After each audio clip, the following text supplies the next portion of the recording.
and welcome to Dr. G's Technique of the Week, Precalculus Edition. Let's get ready to solve some polynomial and rational inequalities.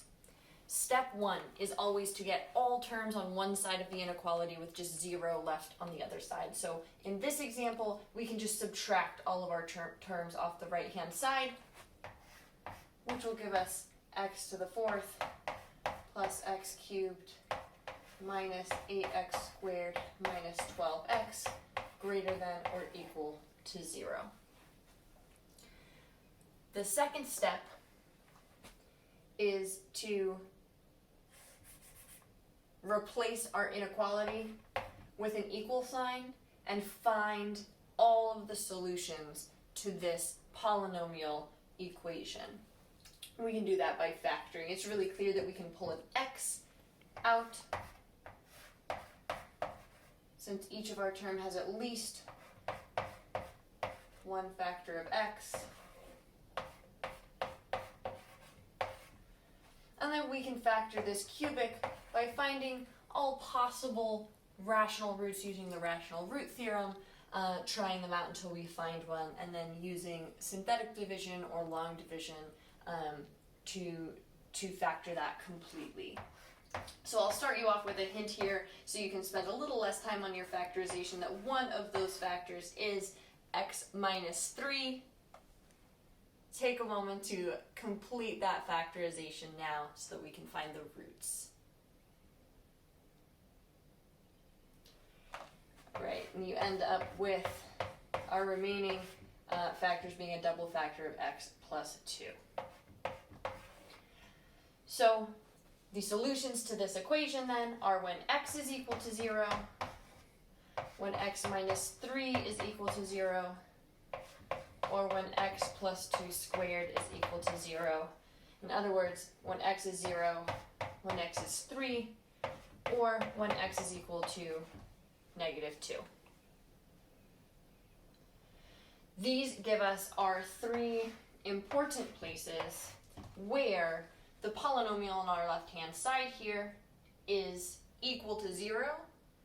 This means this gives us the only three places where the value of that polynomial might change from being negative to positive or positive to negative.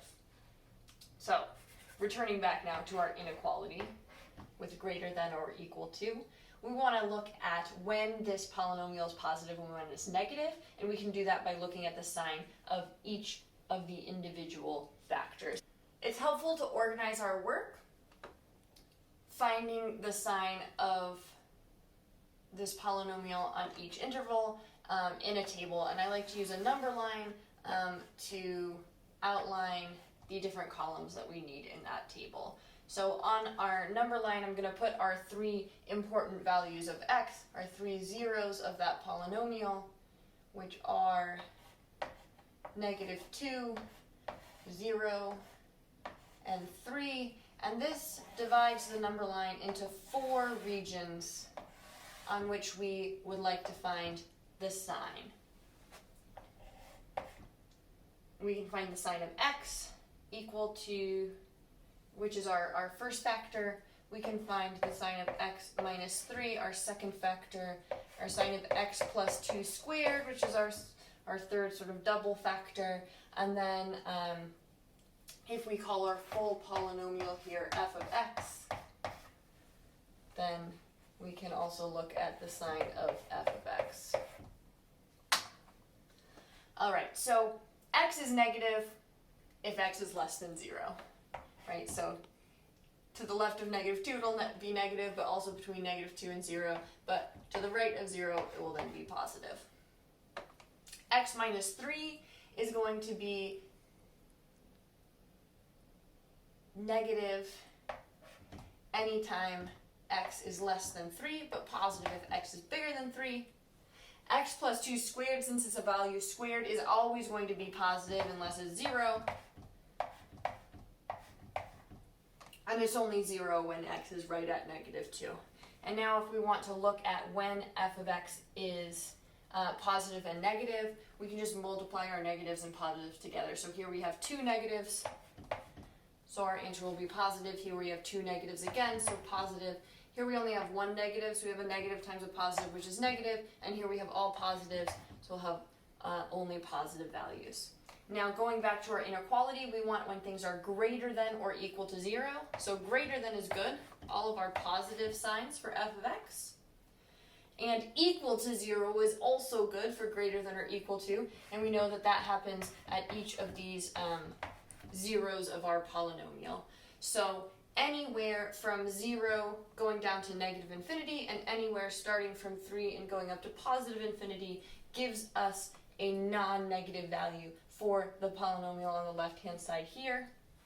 That means that our original inequality is satisfied on the interval negative infinity to 0 inclusively, unioned with 3 to positive infinity.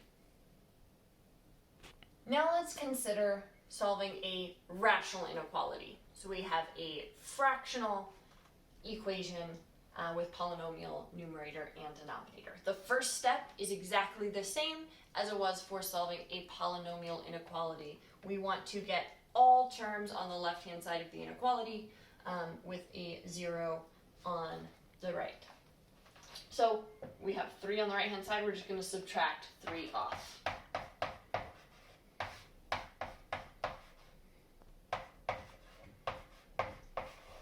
All right, now we have something being less than or equal to 0, but on our left-hand side, we no longer have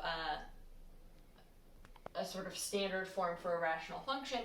So we are just going to combine our terms until we get it. So we can put everything over a common denominator of x minus 2.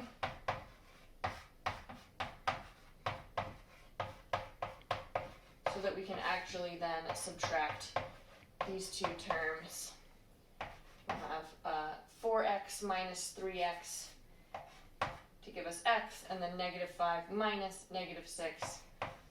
So x plus 1 over x minus 2 less than or equal to 0. So this inequality is equivalent to our original inequality that we wanted to solve.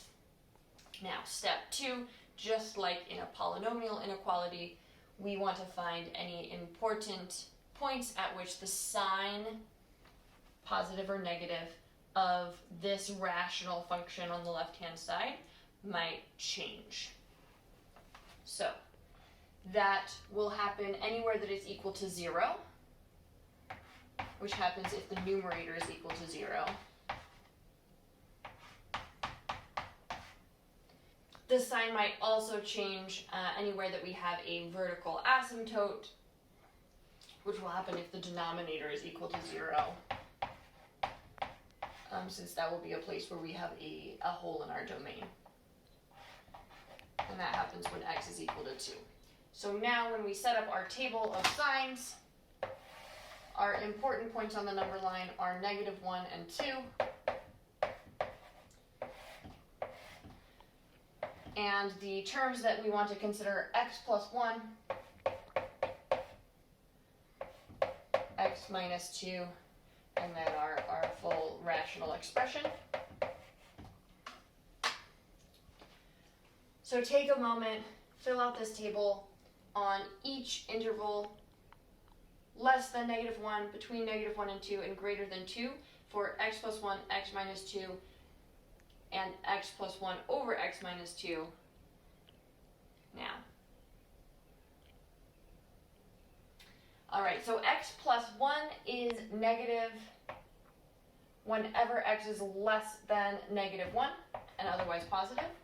And x minus 2 is negative when x is less than 2 and otherwise positive. Now a negative number divided by a negative number is positive, a positive number divided by a negative number is negative, and a positive number divided by a positive number is positive. Looking back to our inequality, we want to know when this expression is less than or equal to 0. So that's only in this negative 1 to 2 range. Now we just need to worry about the end points. Equal to 0 works for us, so that means that we want to include negative 1, since that makes our rational expression on the left-hand side equal to 0. But 2 is not in the domain, right? We have a vertical asymptote there, so we don't want to include 2. So that gives us then our final solution, the interval from -1 to 2, including -1, but not including 2. Now it's time for you to get some practice with these new ideas. See you next time on Dr. G's Technique of the Week.